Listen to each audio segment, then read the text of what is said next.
వార్తల్లోకి తిరిగి స్వాగతం. 40 సంవత్సరాలు దాటిన ప్రతి ఒక్కరూ కంటి పరీక్షలు చేయించుకోవాలని Bibinagar AIIMS director doctor Vikas Bhatia అన్నారు. ప్రపంచ గ్లకోమా వ్యాధి వారోత్సవాల సందర్భంగా ఎయిమ్స్లో సెమినార్ నిర్వహించారు. ఈ కార్యక్రమంలో పాల్గొన్న ఎయిమ్స్ డైరెక్టర్ డాక్టర్ వికాస్ వైద్యులకు, సిబ్బందికి, విద్యార్థులకు పలు సూచనలు చేశారు. క్విజ్ పోటీల్లో, డ్రాయింగ్ పోటీల్లో ఉత్తమ ప్రతిభ కనపరిచిన వారికి బహుమతులు ప్రదానం చేశారు. ఈ సందర్భంగా AIIMS director doctor Vikas Bhatia మాట్లాడుతూ ఎయిమ్స్లో అత్యాధునిక పరికరాలు అందుబాటులో ఉన్నాయన్నారు. రాబోయే కాలంలో మరిన్ని పరికరాలను అందుబాటులో తీసుకొచ్చి కంటి పరీక్షలు, చికిత్స కూడా ఉచితంగా అందిస్తామని చెప్పారు. కంటి సమస్యలపై ఎవరూ అశ్రద్ధ వహించకూడదని చెప్పారు. గ్లకోమా వ్యాధి ప్రత్యేక నిపుణులు డాక్టర్ సిద్ధార్థ దీక్షిత్ మాట్లాడుతూ తక్కువ ఖర్చుతో వైద్యాన్ని తక్కువ సమయంలో అందించగలుగుతామని తెలిపారు.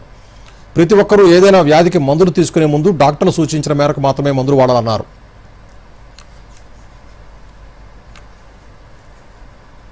Congratulate the department for organizing multiple activities during this glaucoma week within the hospital, and also creating awareness in the villages, in the rural health center. The department is growing, and the Department of Ophthalmology has almost all the equipments and facilities here, and some more advanced facilities will be provided in the near future. As we get more and more space and ఇది glaucoma వ్యాధికి లక్షణాలు ఏం లేదు.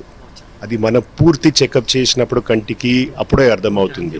సంవత్సరంకి ఒకసారి అద్దాలకి checkup కోసం వెళ్తున్నారు కదా, అప్పుడు ఒక గంట టైం ఇవ్వండి పూర్తి చెకప్ కోసము.